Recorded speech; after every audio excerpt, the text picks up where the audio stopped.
Les bendiga el Señor de manera poderosa en esta hora. Es una bendición que Dios me concede de llegar ante tu consideración para estudiar la palabra, para escudriñar el texto y poder mirar de una manera sistémica el libro de Hebreos. Hemos venido trabajando unos estudios sobre el libro de Hebreos, mirando lo que es la superioridad, la supremacía de Cristo por sobre lo que es todo lo que usted conoce como los profetas, los maestros, los sacerdotes, el sábado, el reposo, Melquisedec, todos los sistemas de adoración o de rituales para el pueblo judío. Así que es una palabra bien pertinente para este tiempo. Yo quisiera que usted me acompañara a Hebreos capítulo 1, para mirar desde el verso 4 en adelante. Ya nosotros estamos viendo desde este primer capítulo que dice de entrada que Cristo es la suprema revelación de Dios a toda la humanidad. De hecho, los primeros dos versos que dice Dios habiendo hablado de muchas veces y de muchas maneras en otro tiempo a los padres por los profetas, en estos postreros días nos ha hablado por el Hijo, a quien constituyó heredero de todo y por quien asimismo hizo el universo. Estos primeros dos versos de Hebreo lo que nos está diciendo es que con Cristo se cierra el canon. No hay que estar buscando nuevos escritos, cosas que la gente siempre está tratando de ver, que si el libro de Judas, que si otros escritos ahí que puedan aparecer ahora en medio de este tiempo, que lo que pueden hacer es confirmar lo que dice la palabra, pero no es la intención de Dios que se sigan añadiendo libros y libros, porque ya el canon se cerró. El canon se cerró en el siglo I y la revelación máxima, que es Cristo, cerró el Antiguo Testamento y comienza, por así decir, este tiempo en el cual estamos esperando su regreso en gloria. Así que con esto quiero puntualizar un par de cosas antes de entrar en el texto de Hebreos capítulo 1 y verso 4. Es que no podemos estar buscando nuevas revelaciones. Y yo quisiera que usted le ponga mucha atención a esto, porque siempre hay personas que son dadas pues a estar buscando cosas nuevas, a estar buscando cosas donde pudieran estar buscando lo novedoso. Y tú los ves que toda la revelación que Dios ha dado es está en la palabra. No puedes seguir buscando fuera de la palabra de Dios. Toda expresión fuera de la palabra de Dios que tenga que ver con escudriñar textos y demás, lo que te va a llevar es una expresión antropocéntrica donde el hombre es el centro, pero no Dios es el centro. Así que es importante que los creyentes en este tiempo presten atención para discernir, escúchame bien, presten atención para discernir si es el espíritu conforme a la palabra el que está hablando, cuando un conferenciante, un pastor, un profeta, un apóstol, todo esto que usted ve por ahí en medio de este tiempo, cada vez que esas personas le hablen o le digan algo y te digan, tengo una revelación de Dios, abre los ojos, porque eso puede traer problemas. Y cuando digo, no es que Dios no le pueda hablar, claro que Dios le puede hablar, pero lo que Dios le vaya a hablar tiene que ir en línea con la poderosa palabra, con lo que dicen las escrituras. Si no está en las escrituras, tenemos un serio problema. ¿Por qué? Bueno, porque es más fácil que yo te diga, mira, Dios me dijo. Y si yo te digo, Dios me dijo, pues, ¿cómo tú lo vas a cuestionar? ¿Con qué tú lo vas a validar? Distinto a que yo te diga, Dios dijo. Y cuando te digo Dios dijo, tenemos que hacer referencia a la palabra del Señor. Y como tú tienes acceso a la escritura, puedes buscarlo, puedes escudriñar. La experiencia de la iglesia es en grupo, personas que se congregan, estudian los textos, oran, el Espíritu Santo de Dios nos guía, nos revela a la verdad que es Cristo. En eso sí hay revelación, pero no hay nuevas revelaciones. Todo está escrito en la palabra. Así que hay que estar mirando a gente que siempre están teniendo sueños y visiones y se pasan hablando de sus sueños y visiones. Pero cuando yo voy a la palabra, yo no veo que los profetas estén predicando de sus sueños o visiones. Predican del que le dio el sueño o le dio la visión. Ejemplo, para ilustrarlo con un ejemplo. Cuando el profeta Isaías entra al templo, que su amigo el rey Usías muere, la nación está en crisis. La nación estaba sin rey. Usías, que había sido un rey poderoso, de acuerdo a Segunda de Crónicas, capítulo 36, éxito en la agricultura, éxito en el comercio, una fuerza militar tremenda, los linderos o las fronteras de la nación estaban bien demarcados, era amigo de la agricultura, Dios lo había bendecido de manera poderosa, pero murió, porque los reyes mueren. ¿Y qué sucede? Que Isaías entonces va al templo, y Dios, cuando lo recibe en el templo, le da una visión que está en el capítulo 6, que dice que en el año en que se murió el rey Usías, dice Isaías, yo vi al Señor sentado sobre un trono alto y sublime, y sus faldas llenaban el templo. Y da la narración de que por encima de él habían serafines y demás. Y cuando tú terminas de leer esa experiencia del capítulo 6, por ahí para los versos 9 le dicen, anda y di a este pueblo. Dios le dice lo que tiene que predicar. Isaías sale del templo y no sale predicando la visión. Él no sale predicando su visión personal, la experiencia espiritual que estuvo. Él sale predicando la poderosa palabra del Señor. Dios le dice, ¿quién irá por nosotros? Y él dice, heme aquí, envíame a mí. Y dijo, anda y di a este pueblo.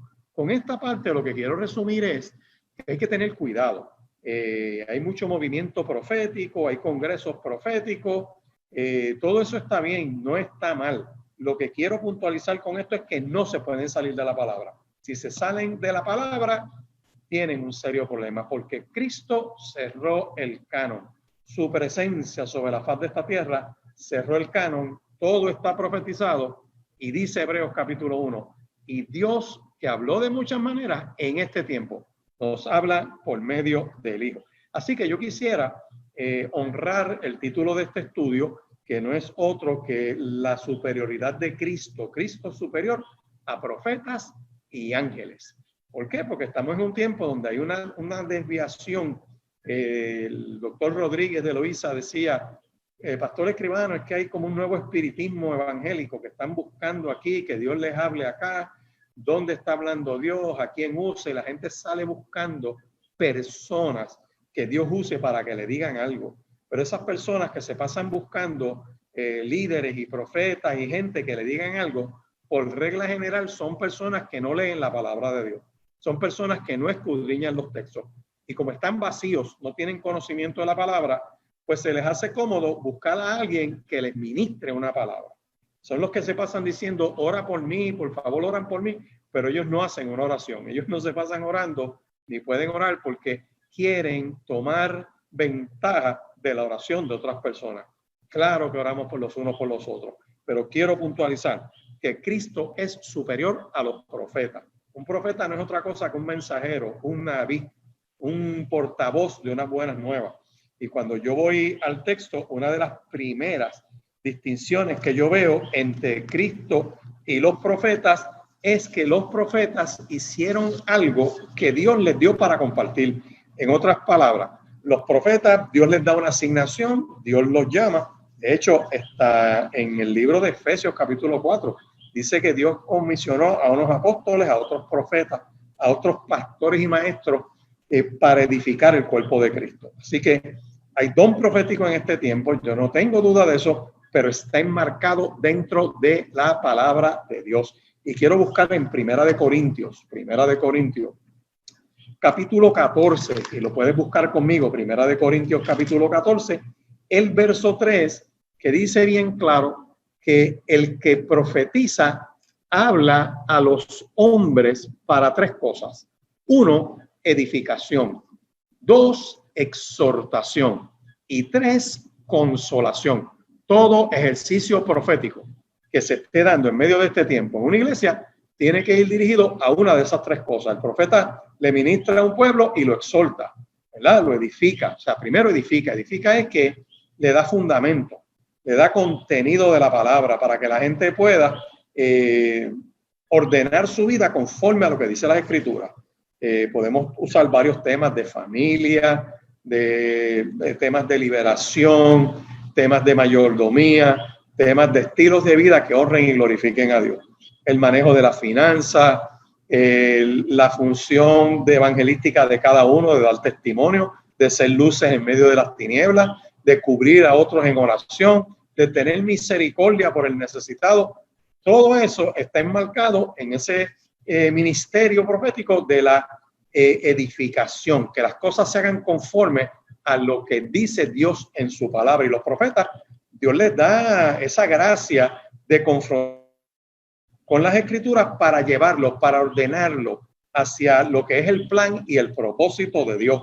Por eso los profetas confrontan socialmente a los poderes, como lo es el gobierno, como lo es las estructuras sociales, la economía, la educación, el ejercicio de gobierno. El que esté en un rol profético no está cómodo porque tiene que confrontar los poderes para que se ejerzan conforme a la poderosa palabra de Dios, a lo que Dios dice. Hacer las cosas como Dios dice. Por ejemplo, estas nuevas oficinas que ustedes ven por ahí, que es una mezcla de lo religioso con lo social, que el gobierno quiere tener un puente y todo ese tipo de cosas, pues es bueno, no está mal. Aunque hay una separación de iglesia y Estado, Dios no puede estar fuera del Estado. Hay portavoces de Dios, gente a quien Dios comisiona a llevar un mensaje. En este tiempo le toca a la iglesia. Este no es el tiempo de los caudillos. Este no es el tiempo de los grandes líderes que hacen las cosas y todo el pueblo se queda mirándolos a que ellos hagan las cosas. No, a cada uno les da la manifestación del Espíritu para provecho. Pero repaso, el profeta tiene la función de edificar, dos, exhortar. ¿Qué es exhortar? Llamar a los hermanos, rogarles que sean fieles a Dios. Guiarlos de una manera amorosa, exhortándolos es guiándolos a que se metan con el propósito de Dios. Y lo otro que hace un profeta es la consolación. La palabra de Dios, que es suprema, la presenta en todas las situaciones y esa palabra trae consuelo, trae esperanza, trae un sentido de vida. Así que yo miro esto y resumo esta primer punto de la distinción entre Cristo y los profetas. A los profetas se les dio un encargo y yo puedo citarte de la Escritura unos cuantos de ellos para que tengamos una idea. Por ejemplo, tenemos aquí a Isaías, tenemos a Jeremías, tenemos a Ezequiel, a Daniel, profeta Oseas, Joel, Amós, Abdías, Jonás, Miqueas, Nahum, Habacuc, Sofonías, Ageo, Zacarías, Malaquías. En el Nuevo Testamento tenemos profetas. Hoy en día tenemos profetas, pero lo que quiero resaltar con esto es que todos ellos murieron. Su oficio profético terminó al momento de su muerte. Cumplieron su ministerio, se acabó. Murieron y están esperando la resurrección. Pero distinto a nuestro Señor y Salvador Jesucristo. Y esto es una de las cosas que puntualiza este libro de Hebreos. El libro de Hebreos no se trata de lo que Cristo solamente hizo en su persona y obra de Cristo, sino lo que Cristo está haciendo en este tiempo. Cristo todavía está vivo, está exaltado a la diestra del Padre, está ejerciendo un oficio sacerdotal. Es profeta, rey y sacerdote. Todos esos oficios los tiene Cristo. Así que distinto a los profetas que murieron, este está vivo, está a la diestra del Padre y está haciendo su obra sacerdotal. Por lo tanto, es el gran sumo sacerdote que nos da poder por su gracia. Y voy a Hebreos, vaya conmigo a Hebreos, capítulo 4, para que vayamos mirando las primeras diferencias entre Cristo y los profetas. Hebreos capítulo 4, usted va conmigo a estos versos 14 al 16, dice: por tanto, teniendo un gran sumo sacerdote que traspasó los cielos, Jesús, el Hijo de Dios, retengamos nuestra profesión, porque no tenemos un sumo sacerdote que no pueda compadecerse de nuestras debilidades, sino uno que fue tentado en todo, según nuestra semejanza, pero sin pecado. Y escucha bien, tú y yo podemos acercarnos confiadamente al trono de la gracia. ¿Para qué? para alcanzar misericordia y hallar gracia para el oportuno socorro. Así que este gran sumo sacerdote que está a la diestra de Dios intercede por nosotros, está vivo y su oficio continúa actualmente. Así que esa es una de las primeras grandes distinciones. Los profetas dieron un mensaje, murieron, Cristo está vivo a la diestra del Padre y es intercesor y mediador entre Dios y nosotros. La segunda gran distinción es que Cristo es el Hijo de Dios. Vaya conmigo ahí a Hebreos capítulo 1. Dice que Dios habló en este tiempo por medio del Hijo. Dice, el cual siendo el resplandor de la gloria de Dios y la imagen misma de su sustancia, sustenta todas las cosas. O sea, que una cosa es que Cristo es Hijo de Dios, pero los profetas son hombres llamados por Dios. Es un profeta, es un hombre común al cual Dios llama, le da una unción con un mensaje y lo tiene que ministrar. Cristo es el Hijo de Dios. Aquí ya de entrada empiezan a tener problemas unos movimientos que hay por ahí que plantean que Cristo es un profeta más con otros profetas y que posteriormente a Cristo surgieron otros profetas. Ese es el caso del Islam. El Islam tiene un problema teológico serio en términos de lo que es la deidad de Cristo. Como no lo reconocen como Dios, pues lo reconocen como un profeta. Pero Cristo no es un profeta, Cristo es superior a los profetas. Y hay esta gran distinción. ¿Por qué? Porque es el Hijo de Dios. La tercera distinción la vimos ahí en Hebreos capítulo 1, verso 3, que dice que Cristo es el resplandor de la gloria de Dios. Esa gloria de Dios, ese resplandor de esa gloria de Dios es lo que se conoce en el Antiguo Testamento como la Shekina, que moraba en el tabernáculo y moraba en el templo. De otra manera, Cristo es al Padre lo que los rayos del sol son para el sol. Tú no puedes separar los rayos del sol, porque eso es imposible. Análogamente, Cristo es el resplandor de la gloria de Dios, o sea, es Dios mismo. Así que ningún profeta tiene eso. Ningún profeta puede en sí mismo mostrarnos al Padre. Por eso es que el único que puede decir, el que me ha visto a mí, ha visto al Padre, es nuestro Señor y Salvador Jesucristo. Mira esa tercera distinción, qué interesante. Por más que los profetas traten de proyectar lo que Dios les dio, podemos ver ejemplos en el Antiguo Testamento de símbolos que usaban. Jeremías usaba muchos símbolos. Lleva a una persona, lo lleva a la casa del alfarero y le dice, mira hacia el alfarero. Y con lo que el alfarero hacía sobre la rueda, le mostraba en la palabra que Dios le estaba dando. Tú puedes ver, por ejemplo, en una de las confrontaciones con los profetas, que él agarra un yugo de madera, se lo quitan unos profetas y rompen el yugo de madera. Y él agarra después uno de hierro y lo pone como un símbolo. Traten de romper ahora. Los profetas hacían señales, hacían diferentes manifestaciones, pero ninguno proyectaba la gloria de Dios. Así que esa es una tercera gran distinción entre los profetas y Cristo. Pero hay una cuarta distinción, mira qué interesante, ve conmigo ahí Hebreos capítulo 1.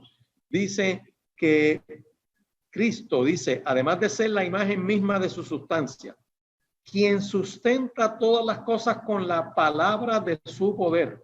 Esto es bien importante porque Cristo es el creador del universo, porque por medio de él Dios hizo el universo. Esto está bien claro. Y antes de todas las cosas y todas las cosas en Cristo subsisten. Ven conmigo a Colosenses. Vamos un momento a Colosenses capítulo 1 para mirar estos versos, el verso 17 del capítulo 1 de Colosenses, que lo dice aquí de una manera tremenda. Dice, y él es antes de todas las cosas y todas las cosas en él subsisten. Así que Cristo estaba antes de toda la creación.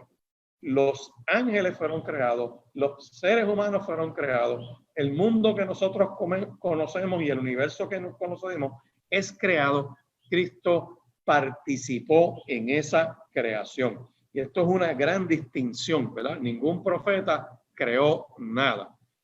Así que esto es algo bien importante. El quinto punto por el cual tenemos una diferencia de la superioridad de Cristo a los profetas es que Cristo es el unigénito del Padre, es un solo Mesías.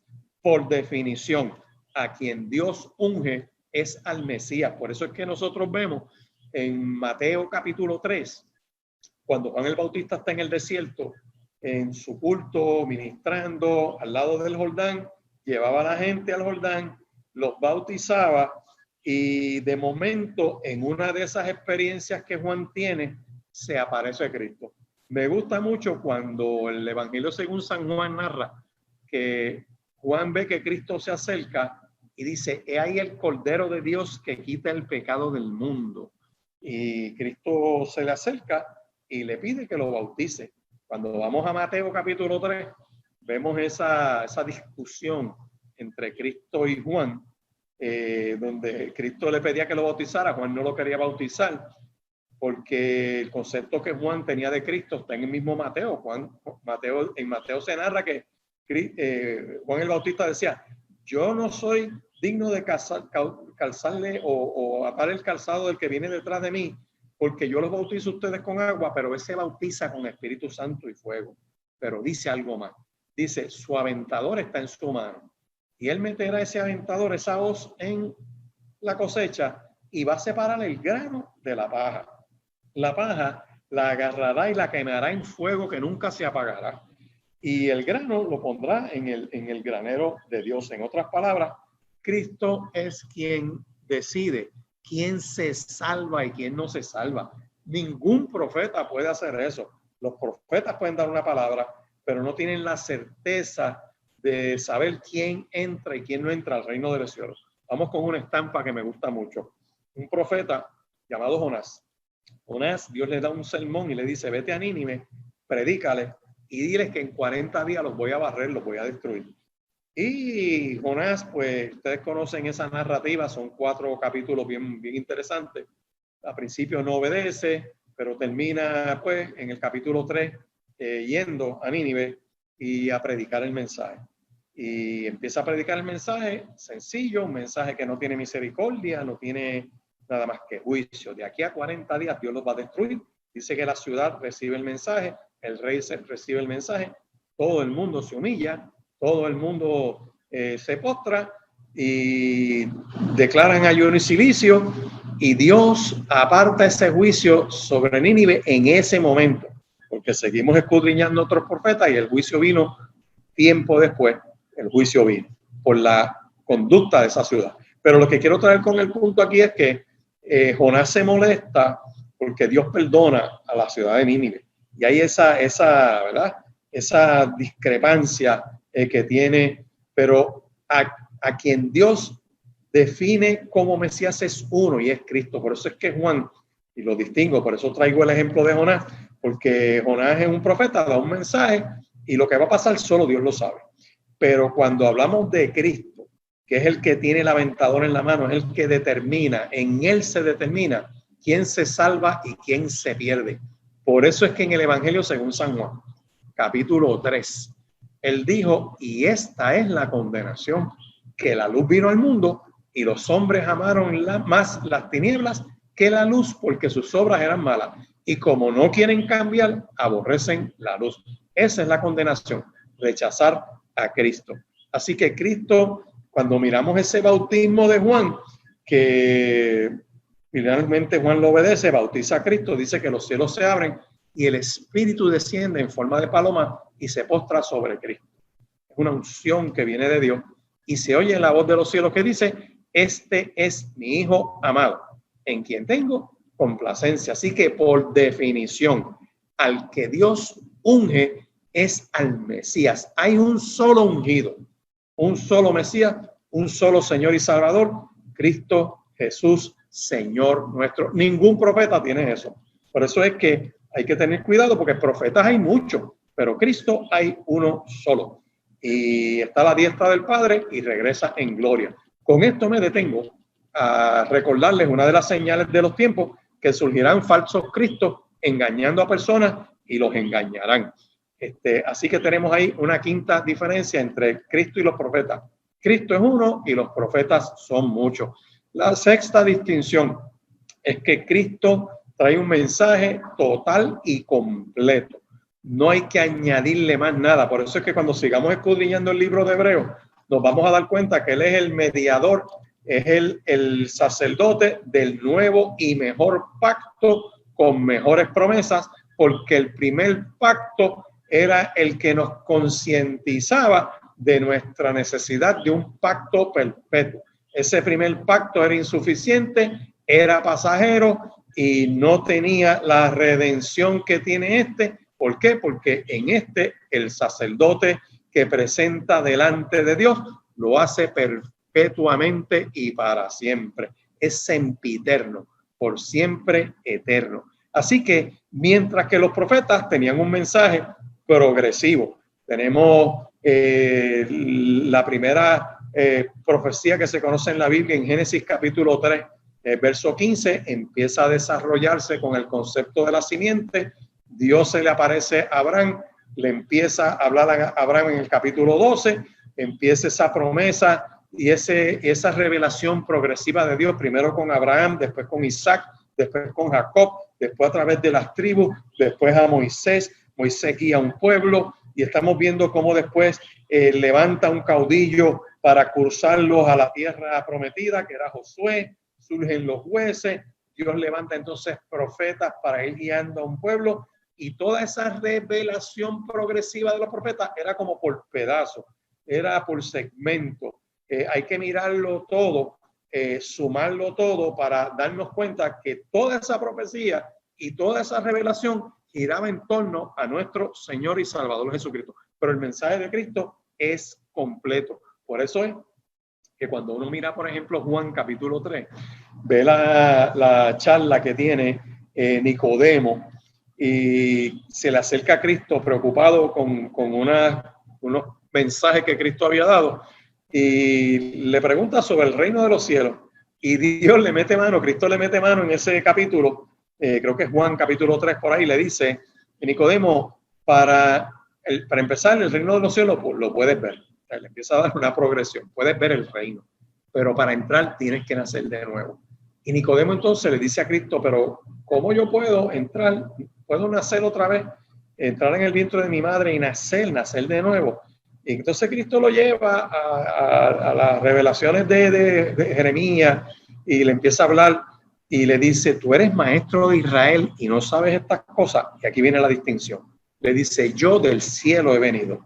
Tú eres un maestro terrenal, pero yo del cielo he venido. Por eso es que nosotros vemos, hermano, que en las narrativas del Nuevo Testamento, Cristo le decía a escribas y fariseos, a las multitudes, oísteis que fue dicho, mas yo digo. O sea, los profetas le dijeron esto, pero aquí yo estoy hablando. O sea, Dios está hablando. Por eso es que nos habla por medio de la persona de Jesucristo. Así que los profetas hablaron de manera progresiva, dirigidos hacia nuestro Señor y Salvador Jesucristo. En séptima diferencia, y esta es bien importante, Mateo capítulo 3, que ya yo se lo mencioné, verso 17, nos dice algo, que en el bautismo de Cristo surge la voz de los cielos que dice, este es mi Hijo amado, en quien tengo complacencia. Pero eso no termina ahí.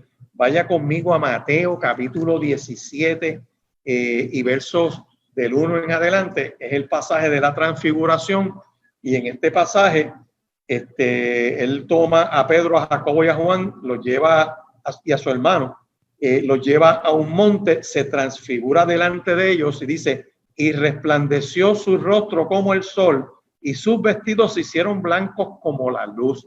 Eso no le pasó a Moisés. Moisés solamente le resplandeció el rostro después de 40 días. ¿Ves? Cristo en el monte se transfigura, y para que los discípulos vean esto, aparecen Moisés y Elías hablando con él. Pedro entonces le dice, si quiere que hagamos aquí 3 enramadas, una para ti, otra para Moisés y otra para Elías. Y escucha bien, mientras Pedro está hablando, dice, una nube los cubrió de luz. Una nube de luz los cubrió, no una nube de cielo, una nube de luz los cubre. Y hay aquí una voz desde la nube que decía, este es mi Hijo amado, en quien tengo complacencia.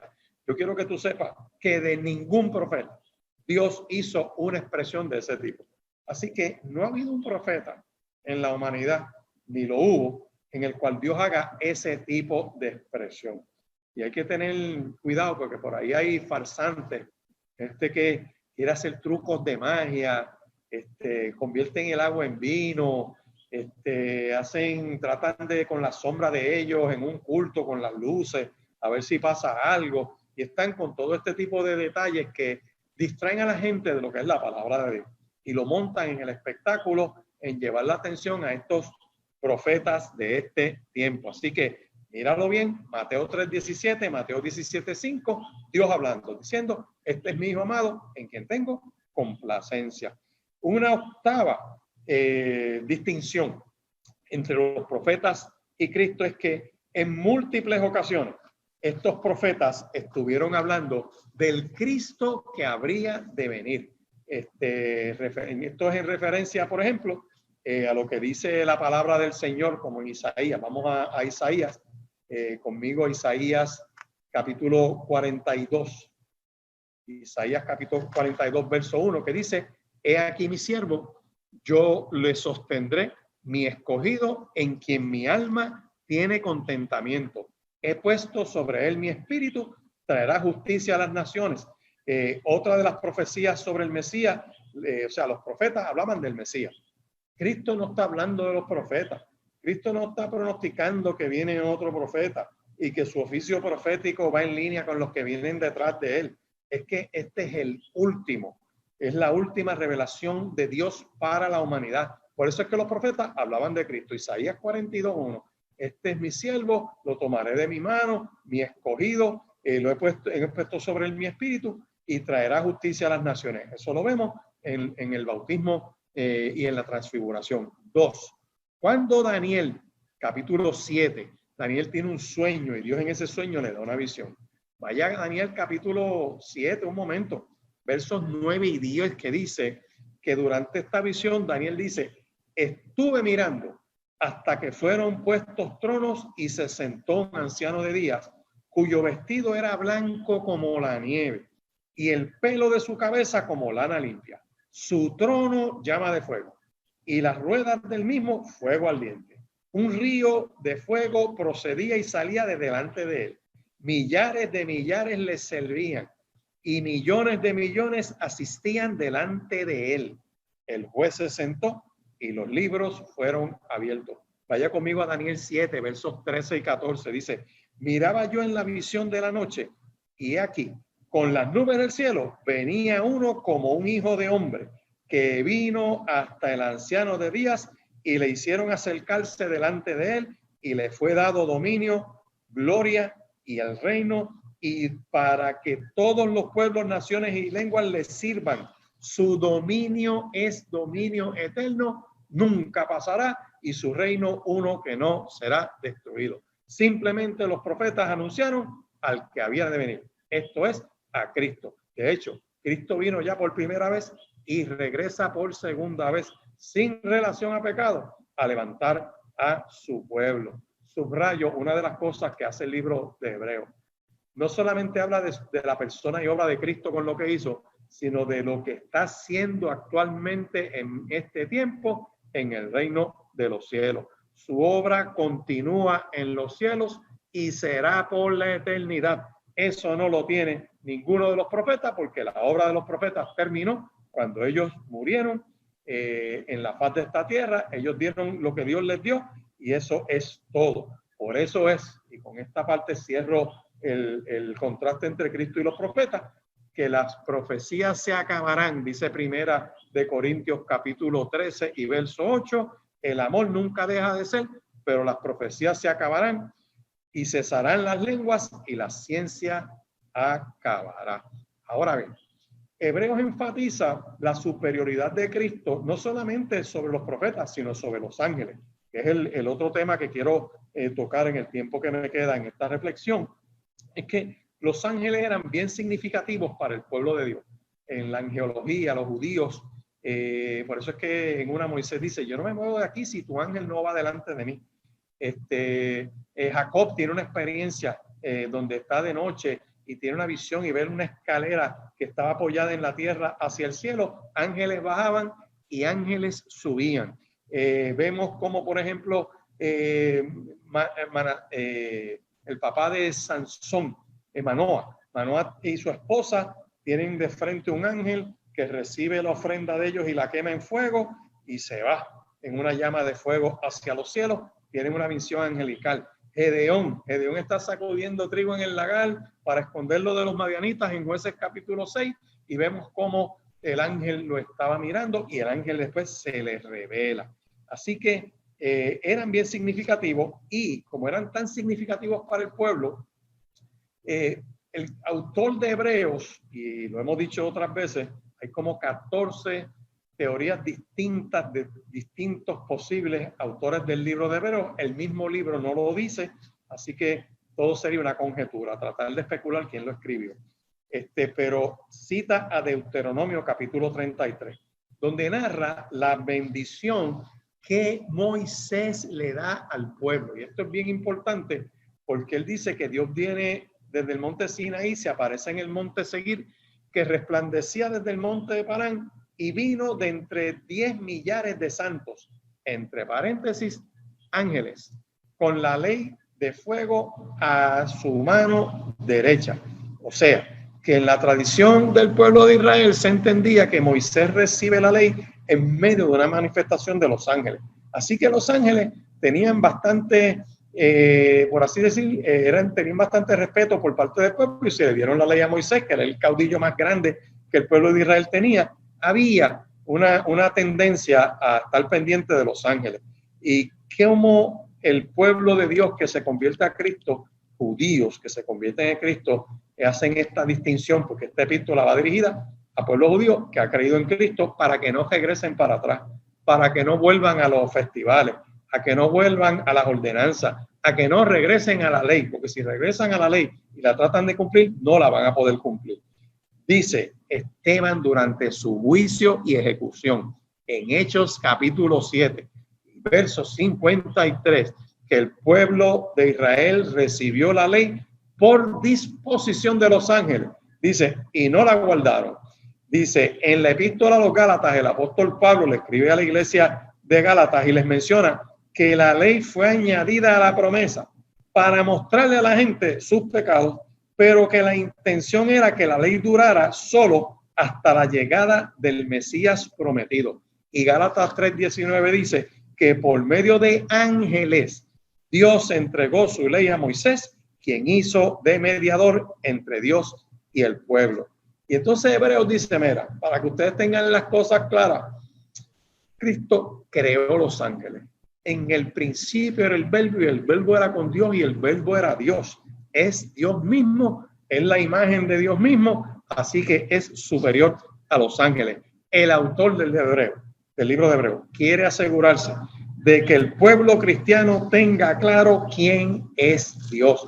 Por eso es que me gusta esta distinción que hace en el capítulo 1, desde los versos 4 al 14. Voy a leer en esta nueva traducción viviente, donde dice, esto demuestra que el Hijo es muy superior a los ángeles, así como el nombre que Dios le dio es superior al nombre de ellos. Así que ya tú tienes una distinción entre Cristo y los ángeles. Cristo no es un ángel más, como dicen los mormones, o como dicen los ruselistas, o como dicen los islámicos, los mahometanos, que Cristo era un ángel más. No, Cristo no era un ángel más, es Dios mismo.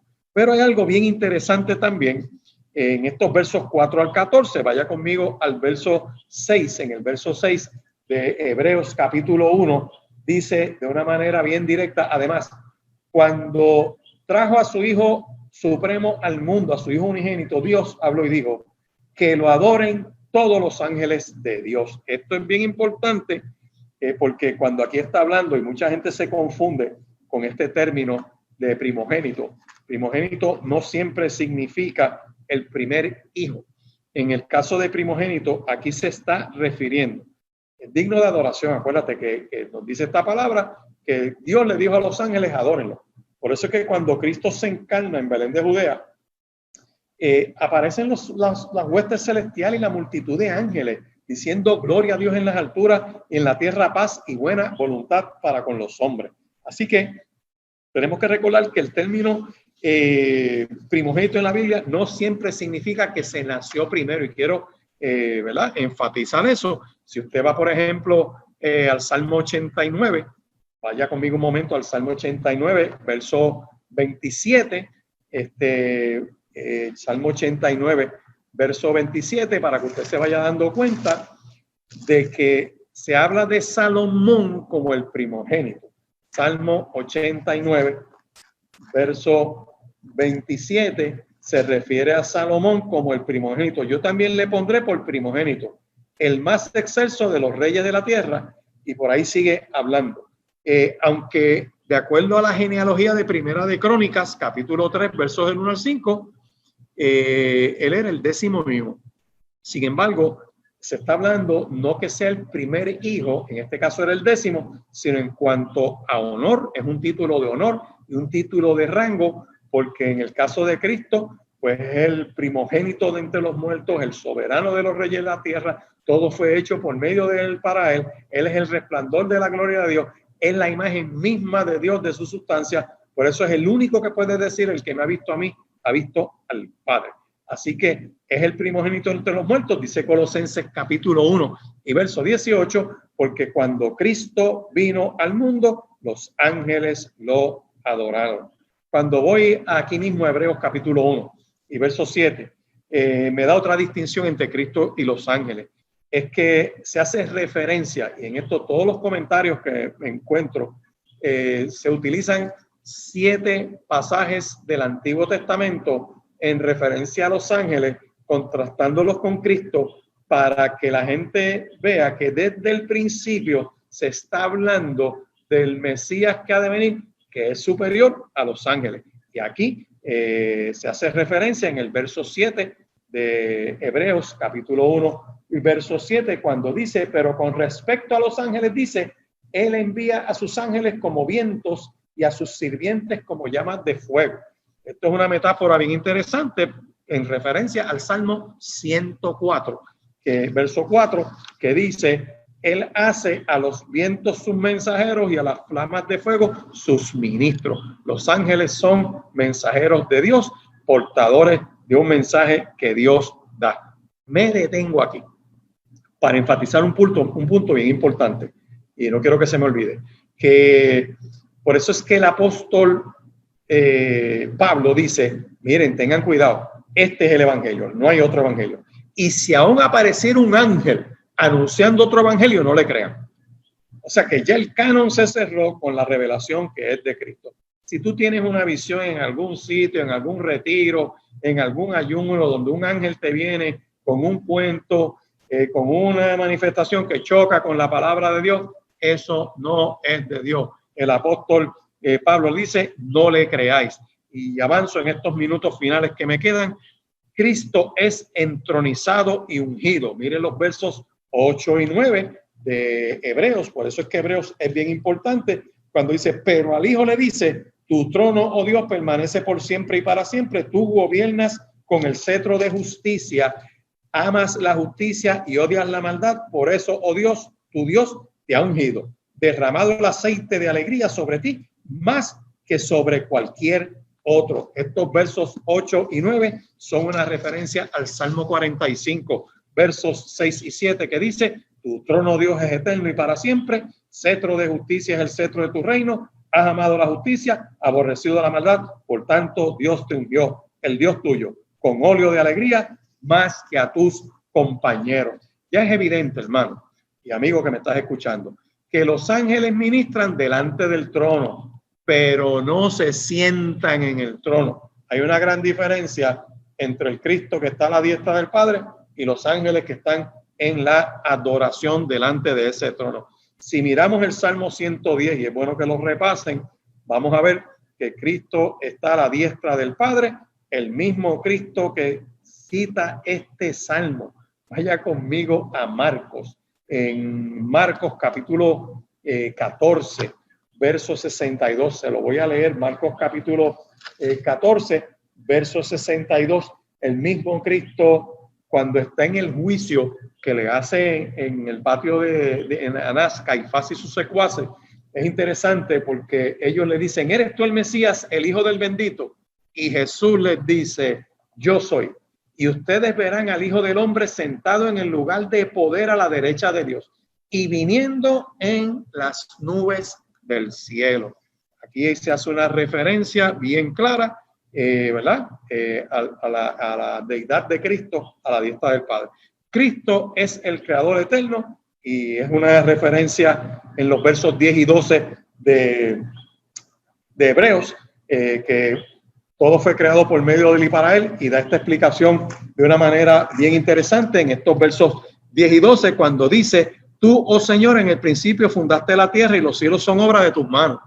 Ellos perecerán, mas tú permanecerás, y todos ellos se envejecerán como una vestidura, y como un vestido los envolverás y serán mudados, pero tú eres el mismo, y tus años no acabarán. Por eso es que en Hebreos 13:8 por ahí dice: Jesucristo es el mismo ayer, hoy y por los siglos, y esta creación pasará. Dice Primera de Pedro que los cielos ardiendo pasarán, y que vendrá una nueva ciudad, una nueva Jerusalén, una nueva manifestación de la creación de Dios, porque todo esto tiene que ser redimido y tiene que ser transformado luego del regreso de nuestro Señor y Salvador Jesucristo. Así que desde el principio fundó la tierra y creó los ángeles. Finalmente, Cristo es soberano. Los ángeles son sus siervos. Vaya conmigo a los versos 13 y 14. Pues, ¿a cuál de los ángeles Dios les dijo jamás: siéntate a mi diestra hasta que ponga a tus enemigos por estrado de tus pies? ¿No son todos espíritus ministradores enviados para servicio a favor de los que serán herederos de la salvación? Así que esto es una referencia al Salmo 110, donde Jehová dijo a mi Señor: siéntate a mi diestra hasta que ponga a mis enemigos como estrado de tus pies. Es interesante que Cristo citó ese salmo durante su juicio. Miren Mateo capítulo 26, verso 64, y dice: verán al Hijo del Hombre regresar desde la diestra de Dios y vendrá en gloria. Los ángeles fueron seres creados por Dios para hacer su voluntad y no la voluntad del hombre. Hay gente que se pasa dándole órdenes a los ángeles y hacen unos disparates en las oraciones. Mire, Dios es el que mueve los ángeles, Dios es el que los envía, Dios es el que lo hace. Dios no le prometió a sus ángeles, escúchame bien, que reinarían en el mundo postrero. En Hebreos capítulo 2, verso 5, es más: no son los ángeles quienes gobernarán en el mundo futuro del cual hablamos, porque en Cristo, en cierto lugar, las escrituras dicen que son simples mortales los que piensan, que son los simples mortales para que piensen en ellos, o el Hijo del Hombre para que te preocupes por él. Sin embargo, lo hiciste poco menor que los ángeles y lo coronaste de honor y de gloria, le diste autoridad sobre todas las cosas. Finalmente, los ángeles, Dios no les prometió que reinarían, sino que es Cristo, Rey de reyes, Señor de señores, que está sentado a la diestra del Padre. Hay una nota interesante: los ángeles no pueden morir, pero tampoco pueden salvar a los pecadores ni restaurar el dominio perdido por el hombre a causa por el pecado. Esa es la obra de Cristo, que reconquistó el dominio de lo perdido por el hombre. Vaya a Efesios, y con esto estoy cerrando esta palabra de esta hora. Efesios capítulo 1, versos 20 al 23, que dice: